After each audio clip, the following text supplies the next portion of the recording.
Muita presença de Deus nesse lugar. Oh, Espírito de Deus. Aleluia, Jesus. Ah, Senhor amado, nós te louvamos nessa noite, meu Pai. Aleluia. Mateus capítulo 13, a partir do versículo 1. Vou esperar você achar, para que possamos fazer a leitura juntamente e entendermos o que Jesus está falando nessa palavra. Se puder abaixar só um pouquinho o microfone para mim, por favor. Amém. Mateus capítulo 13, versículo 1. Quem achou, diga amém. Diz assim: E tendo Jesus saído de casa naquele dia, estava sentado junto ao mar. E ajuntou-se muita gente ao pé dele, de sorte que, entrando num barco, assentou-se, e toda a multidão estava em pé na praia. E falou-lhe de muitas coisas por parábolas, dizendo: Eis que o semeador saiu a semear. E quando semeava, uma parte da semente caiu ao pé do caminho, e vieram as aves e comeram.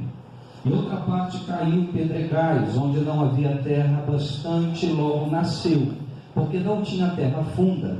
Mas vindo o sol, queimou-se. Vindo o sol, queimou-se, porque não tinha raiz. E outra caiu entre espinhos, e os espinhos cresceram e sufocaram. E outra caiu em boa terra e deu fruto, um a 100, outro a 60 e outro a 30. Versículo 9. Quem tem ouvidos para ouvir, que ouça. E acercando-se dele, os discípulos disseram: Por que lhe falas por parábolas? Ele respondendo lhe disse: Porque a vós é dado conhecer os mistérios do reino dos céus, mas a eles não lhes é dado. Porque aquele que tem se dará e terá em abundância, mas aquele que não tem, até aquilo que tem lhe será tirado. Grave isso. Porque aquele que tem se dará e terá em abundância, mas aquele que não tem, até aquilo que tem lhe será tirado. Por isso lhes falo por parábolas, porque eles, vendo, não veem, ouvindo, não ouvem, nem compreendem. E neles se cumpre a profecia de Isaías, que diz: Ouvindo ouvireis, mas não compreendereis, e vendo vereis, mas não percebereis. Versículo 15: Porque o coração deste povo está endurecido, e ouviu de mau grado com os seus ouvidos, e fechou os olhos, para que não veja com os olhos, e ouça com os ouvidos, e compreenda com o coração, e se converta, e eu os cure. Mas bem-aventurados os vossos olhos, porque veem, e os vossos ouvidos, porque ouvem. Porque em verdade vos digo que muitos profetas e justos desejaram ver o que vós vedes e não viram, e ouvir o que vós ouvis e não ouviram. Termino no 18. Escutai vós, pois, a parábola do semeador. Amém? Louvado seja Deus. Meus irmãos, capítulo 3 do evangelista Mateus é muito importante, porque aqui nós sabemos, por meio de alguns estudiosos, alguns teólogos, que Jesus vai iniciar um método parabólico de ensino. Se você voltar alguns capítulos anteriores, lá desde o capítulo 1, capítulo 2, capítulo 3 em diante do livro de Mateus, você vai perceber que Jesus não fala abertamente em parábolas, mas ele faz uso de algumas símiles ou de algumas metáforas. Ele chega a dizer que nós somos a candeia. Ele fala também sobre o grande construtor, ou seja, aquele que ouve a palavra e a pratica, constrói a sua casa na rocha. Vem o vento, a tempestade, a adversidade, e a casa não cai e ela não vai ruir. E Jesus continua dizendo que outro edificou a sua casa na areia, veio o mesmo vento, a mesma tempestade, a mesma dificuldade, porém a casa ruiu, porque ele disse que a diferença de uma casa para outra são os alicerces. E se você estabelece a tua casa no alicerce certo, que é a rocha, que é o rochedo, que é Cristo, sua casa está segura. Ainda que as tempestades soprem, ainda que o dia mal chegue, você não vai recuar, você não vai desanimar e você não vai abandonar a fé, porque você foi bem estabelecido e no lugar certo, você está em Cristo. Então ele fala por uso de metáforas, mas agora no capítulo 13, Jesus vai começar a usar um método diferente. E ele, se você percebe no capítulo 13, do versículo 1 até o seu final, Jesus vai falar de várias parábolas. A primeira parábola introdutória é a parábola do semeador. A segunda parábola é a parábola do joio. Depois ele vai fazer uma semelhança do reino de Deus com um tesouro escondido em um campo, que um homem descobre o tesouro nesse campo, ele vai no campo, desenterra o tesouro, descobre a preciosidade do tesouro, enterra novamente, vai diante da sua família, da sua casa, vende todos os seus bens, volta, compra o campo, porque ele achou um tesouro no campo.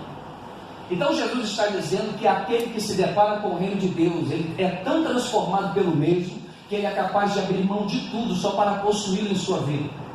Aquele que encontra Jesus, seja à beira do caminho na sua vida, quando se depara com a preciosidade do reino de Deus, ele é capaz de abandonar tudo na sua vida, porque mais nada tem peso, mais nada tem valor, a não ser a presença de Deus.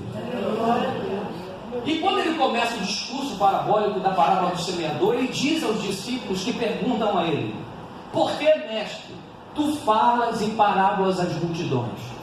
Jesus vai discorrer e vai explicar o porquê do ensino em parábolas. Muitos sabem que parábola no seu original quer dizer colocar lado a lado. É você pegar elementos terrenos e colocar ao lado de elementos espirituais ou celestiais. Jesus queria trazer uma verdade prática à multidão. Como fazê-lo? Qual é a melhor forma de ensinar alguém que não entende o que você está falando?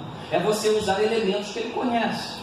Então Jesus fala de agricultura, Jesus fala do céu, Jesus fala de aves. Jesus está entrando no mundo deles por meio das parábolas para tirá-los do mundo natural e elevá-los ao mundo espiritual. Então, quando Jesus vai trazer uma verdade sobrenatural, ele precisa entrar no seu mundo e falar daquilo que você conhece para te levar a um lugar que você ainda não conhece. Pegou? Para Jesus te ensinar algo celestial, ele precisa primeiro te trazer exemplos terrenos.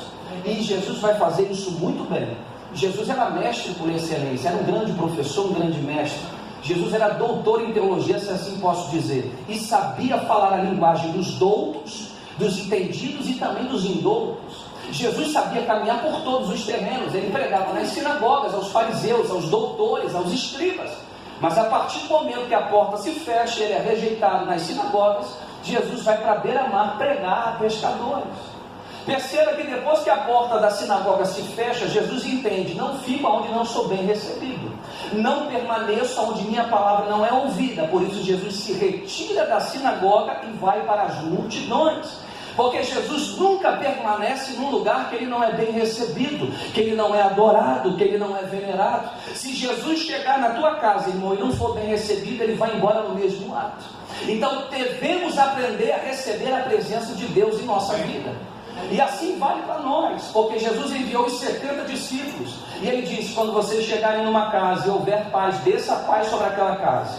Porém, se não descer a paz sobre vós, rejeitarem vocês, saia de lá, bata as sandálias nos pés e não leve nem a poeira daquele lugar. Então Jesus disse: você não vai permanecer num lugar que você não está sendo bem recebido, que você não está sendo acolhido. Mova-se desse lugar, bata as sandálias nos pés, porque não te ouviram, porque quem te deu a semente fui eu. Porque existem sementes que Deus te dá, que Deus vai te levar a lugares que não irão receber as sementes. É isso que a parábola fala. A parábola fala de algumas semeaduras frustradas, porque além de falar do semeador, fala dos tipos de solo que recebem a semente. Fala que primeiro a semente caiu à beira do caminho, vieram as aves e comeram a semente. Aí o semeador não desiste, ele permanece. E a sua segunda semeadura diz que cai num solo pedregoso. A terra não era profunda, embaixo da terra tinha um solo calcário que não permanecia as raízes aprofundadas naquele solo. Então ele diz que mais uma vez a semeadura foi frustrante. E a terceira semeadura também foi frustrante, porque o texto vai dizer que ele vai semear entre espinhos.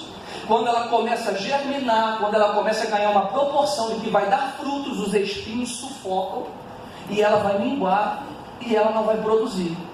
E por fim, a Bíblia diz que a semente caiu num solo e frutificou, caiu em boa terra. Então Jesus foi muito claro a nos ensinar que quando saímos como semeadores, quem são os semeadores?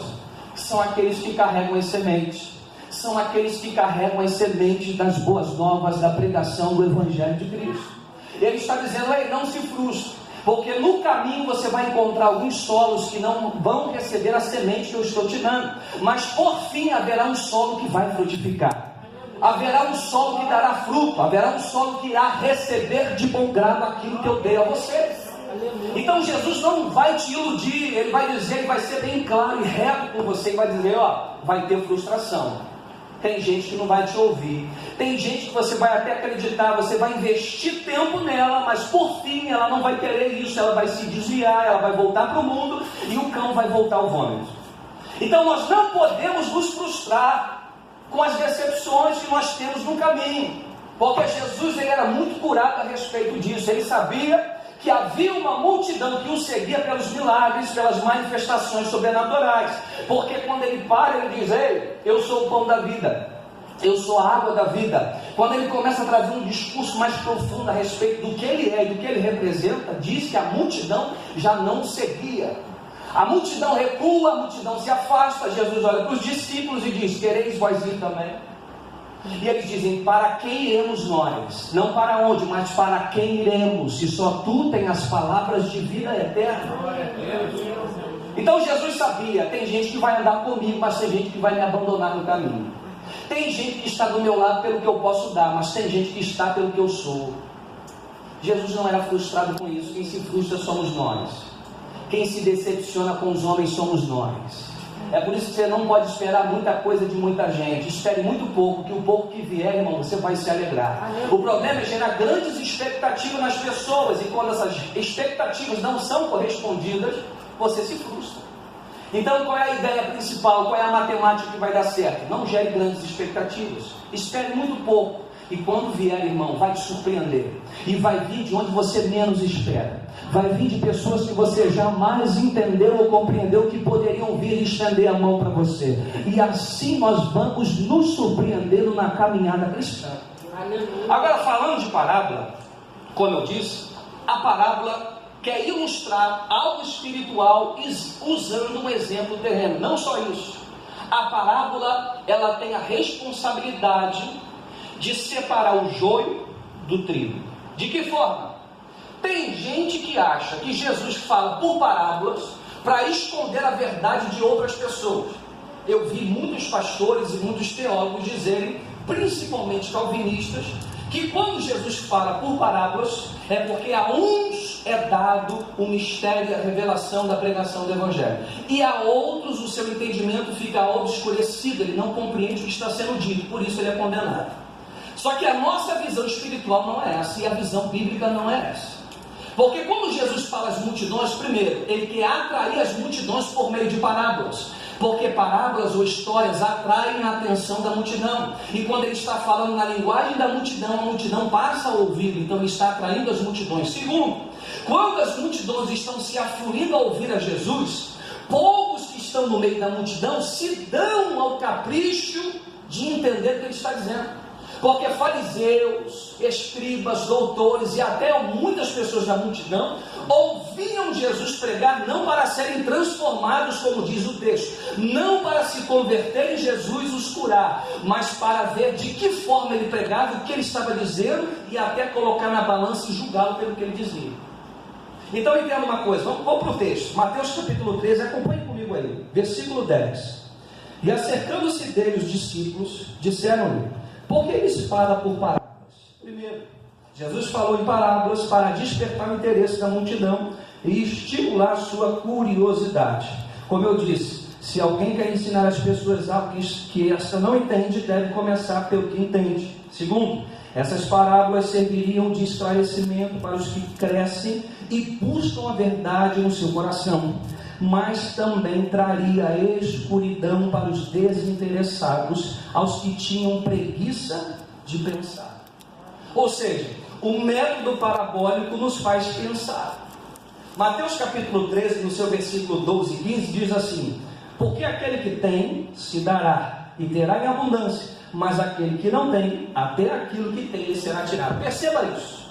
O método parabólico nos faz pensar. Jesus está dizendo: ao que tem, lhe será acrescentado. Mas por que tem? Porque buscou. Mas por que tem? Porque se colocou a meditar e a investigar a palavra de Deus. João, no seu capítulo 5, diz: examinai as Escrituras, porque vós dizeis que nela contém a vida eterna, e são delas que testificam de mim. Jesus está dizendo: examine. A palavra examinar quer dizer investigar minuciosamente. É você ir para a palavra, investigar, para entender o que o Espírito Santo quer falar no seu coração. Então você se dá o prazer de investigar porque você se interessa pelo Evangelho, porque você ama a palavra, porque você não só ouve, você escuta, porque ouvir é diferente de escutar. Ouvir é ter a compreensão que sons estão acontecendo ao teu redor. Escutar, além de ouvir, a palavra escutar, além de ouvir, quer dizer compreender. Então tem muita gente ouvindo, mas não escutando. Tem muita gente sentando nos bancos e ouvindo as pregações por muitos anos, mas não são transformadas por elas. Por que não são transformadas? Porque eles só querem ouvir, não querem escutar.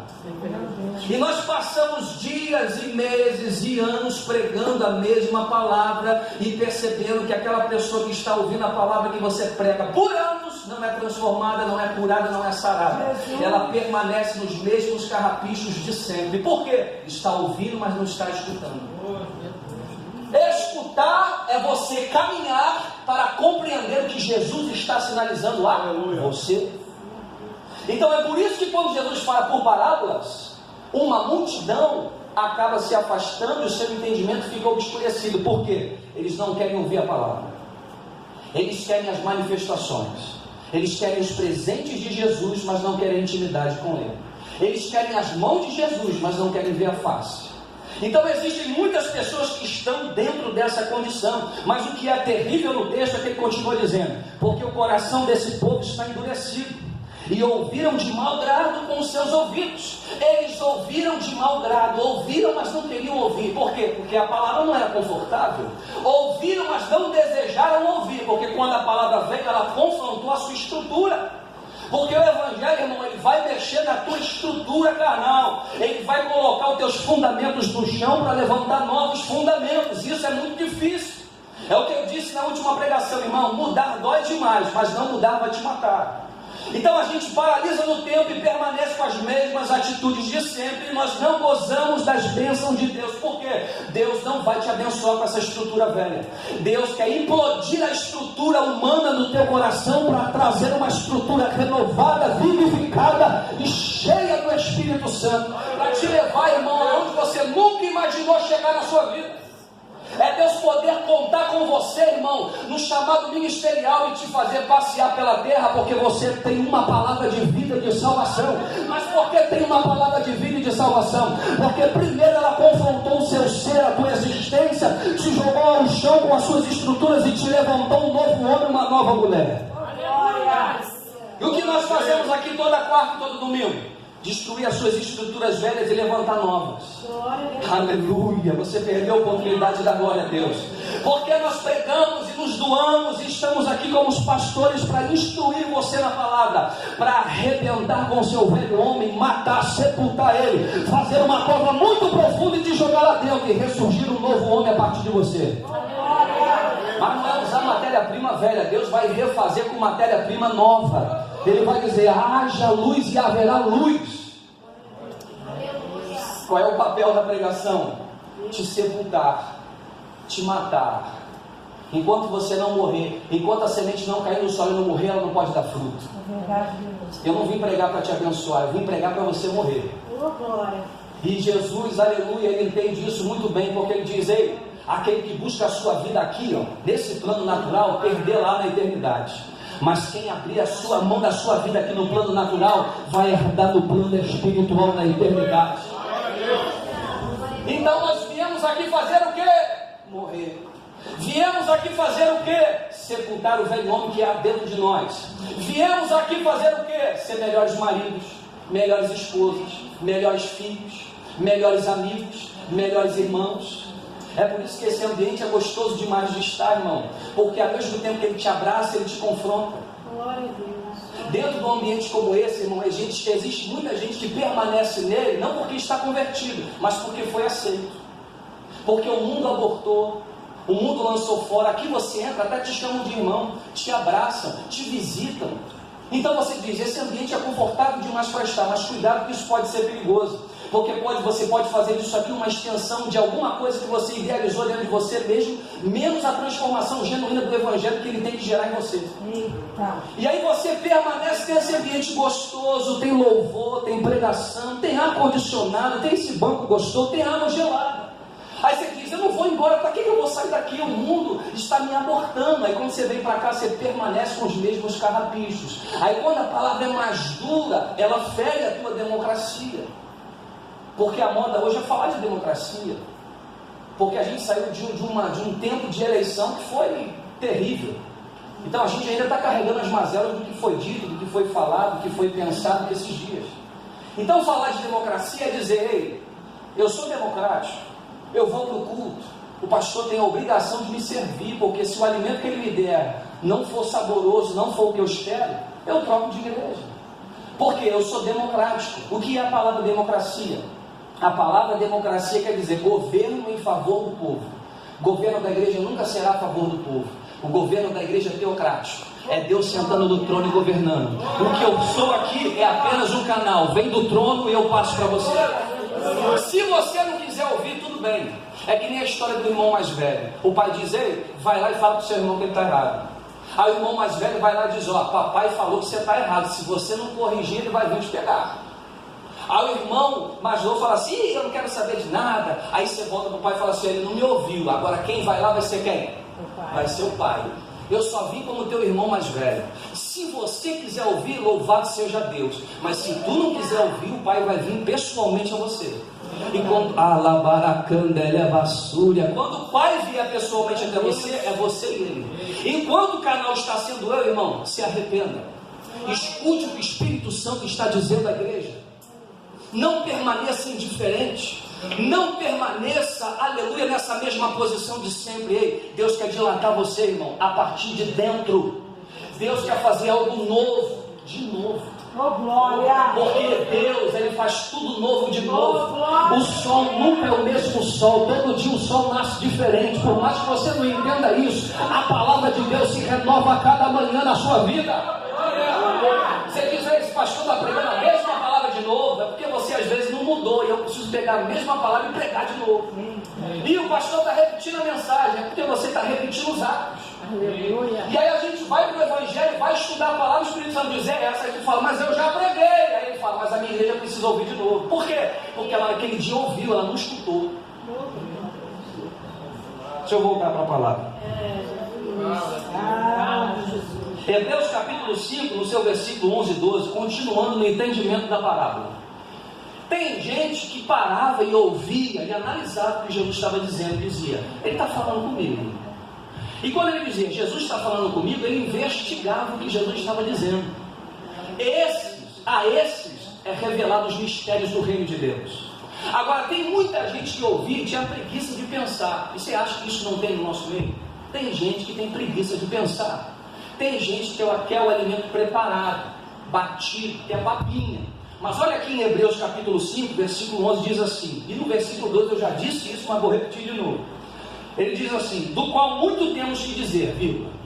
Se você estudar a carta aos Hebreus, você vai perceber que ela fala do ministério de Cristo, do sumo sacerdote chamado Jesus Cristo, que entrou uma vez só no Santo dos Santos, morreu por nós e não é mais necessário levantar-se outro sacrifício. Ele é o sacrifício perfeito e imaculado.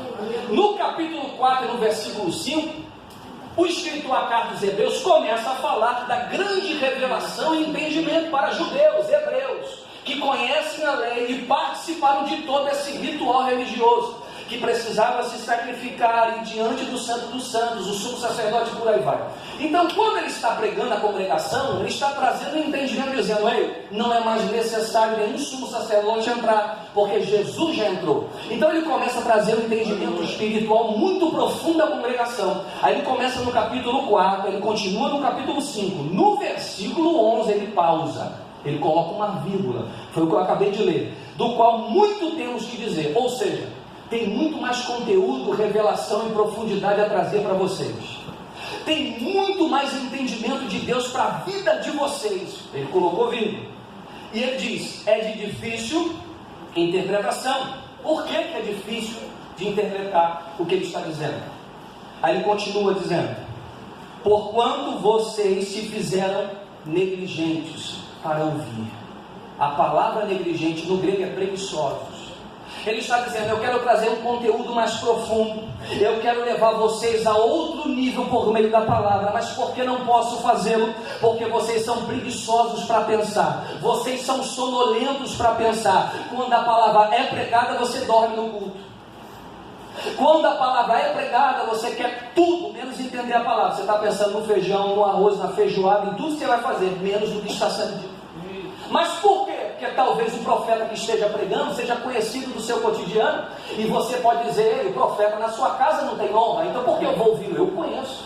E às vezes o pregador de fora vem, eu passei o ano inteiro, o pastor Elias passou o ano inteiro pregando João 3,16, e a igreja permaneceu em silêncio.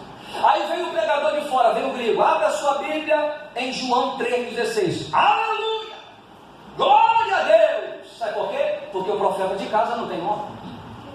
Por isso é difícil ser pastor local. Por quê? Porque a multidão diz, esse é o Messias, ele é o carpinteiro de Nazaré, nós conhecemos os seus pais, os seus irmãos, ele não estava no meio de nós, como ele pode ser o Messias? Aí Jesus diz assim o texto, e saiu do lugar que estava da sua cidade, e não pôde operar muitos milagres naquele lugar, por conta da incredulidade do povo. E ele diz, o profeta na sua casa não tem? Então volta para o texto. Dá uma glória a Deus aí, irmão. Aí ele continua. Porque devendo já ser mestres pelo tempo, ainda necessitais de que vos torne a ensinar quais sejam os primeiros rudimentos da palavra de Deus. E vos há feito tal que necessitais de leite, não de alimento sólido. Ele está dizendo, pelo tempo que vocês estão ouvindo a pregação do Evangelho, vocês já deveriam ser mestres, doutores, professores de escola bíblica dominical, profetas, pastores, mestres, mas vocês ainda necessitam que ensine a vocês os primeiros rudimentos do Evangelho. No grego, a palavra rudimentos está ligada ao alfabeto grego. Ele está dizendo, é necessário voltar e ensinar a vocês o alfabeto novamente. O A, o B, o C, o D, porque eu não posso construir uma redação espiritual, porque vocês não querem escutar, vocês só querem ouvir. E por que a gente permanece na indiferença dos nossos cultos? Porque a gente vem e vai, vem e vai. E a vida continua a mesma. E a gente não quer buscar mais. A gente não quer entender o que o Espírito Santo está sinalizando nesses dias. Hoje eu saí para trabalhar de manhã. Entrei no meu carro. Tinha uma meta e tinha um desafio. Vou falar que vocês já sabem que eu estou trabalhando com Uber. Aí saiu lá um desafio tentador. Começou ontem e terminou hoje. Meia-noite. Termina hoje meia-noite. Faça tantas corridas e ganhe tanto adicional além do que você já fez. Eu falei, opa, vou pegar essa. Aí ontem eu vim. Falei, domingo de manhã eu termino, volto para casa e estudo. Irmão, desci, preparei, limpei o carro, entrei no carro. Quando eu liguei o aplicativo, toca de imediato. Não tocava. E não tocava. O Espírito Santo falou para mim, eu não quero você hoje no Uber. Sobe e vai estudar a palavra. Aí eu falei, isso é coisa da minha carne. Isso é coisa minha. Estou ficando meio doido. Aí quando você não ouve o Espírito Santo, liga para a tua esposa. Aí eu liguei para ela, falei, amor, o que você acha? Eu tenho que pregar hoje. Não está tocando. Ela falou, amor, não é para você ir. Sobe e vem estudar. Eu falei, não ouvi o Espírito Santo, mas tive que ouvir minha esposa. Então tem hora que Deus está falando, você não está entendendo o que Ele está sinalizando, mas Deus fala a todo momento, irmão. Deus, por meio de coisas às vezes indiferentes para você, está sinalizando alguma coisa. Você só precisa estar atento ao que o Espírito Santo está sinalizando para você. Glória a Jesus. Aí ele fala dos 5 ministérios de Efésios para correr, capítulo 4, versículo 11. Ele diz que ele deu uns para apóstolos, outros para profetas, evangelistas, pastores e mestres, para o aperfeiçoamento dos santos, para que nós possamos crescer na unidade da fé e na maturidade espiritual. Então, por que Deus dá pastores, evangelistas, diáconos, bispos, profetas à igreja? Para o aperfeiçoamento dos santos. Então Deus começa a obra batida em nós primeiro, para que depois você possa ouvir o que Deus fez através de nós e ainda continua fazendo. Então é desafiador, irmão, subir aqui em cima e pregar o evangelho para você, irmão. Eu estava aqui, a perna bambeava, a perna tremia, vinha um misto de sentimentos dentro de mim. Tem hora que dá vontade de fugir, de falar, não vou pregar, porque está difícil. Toda vez que eu prego eu tenho que sentir isso. Toda vez que eu prego tem que ter esse negócio, esse reboliço dentro das minhas entranhas. É que eu dizendo, o temor ainda está no teu coração, por isso não desista, permaneça, continue, abra a sua boca que eu vou falar. Glória a Deus. Então, irmão, Mateus capítulo 13, versículo 18, eu estou entrando agora no texto, diz: escutai vós, pois, a parábola do semeador. Foi o que eu disse. Ouvir remete ao sentido da audição, é aquilo que é ouvido, aquilo que você vai ouvir, que você capta. Agora, escutar corresponde ao ato de ouvir com atenção, entender o que está sendo captado pela audição, mas além disso, compreender e processar a informação. Aí eu vou entrar na área do nosso pastor Elias, psicólogo. Porque dentro da psicanálise de Sigmund Freud, existe uma coisa chamada escuta analítica. O que o psicólogo faz? Ele senta lá no seu divã, no seu escritório, e ele ouve o paciente, mas ele não só ouve, ele escuta. É o que ele chama, o Sigmund Freud, de escuta analítica. Porque eu posso chegar para você e contar 1 milhão de coisas, mas você pode não estar escutando, você pode estar ouvindo. Porque você já percebeu que hoje em dia tem muita gente que fala muito, mas tem poucos ouvintes que possam escutar você naquele dia difícil? Ou é só eu que tenho essa sensação? Você entra no ônibus, você parece que vai contar o teu problema, já tem 3 falando, ih, mas está difícil, lá em casa está assim, ninguém está escutando ninguém, as pessoas só querem falar. Então o papel do psicólogo nessa geração é extremamente importante, porque ele vai sentar, além de ouvir, ele vai ter a escuta analítica do que está sendo dito, e por meio da habilidade que lhe foi ensinada, ele vai analisar onde está o problema, porque ele está escutando, ele não está ouvindo.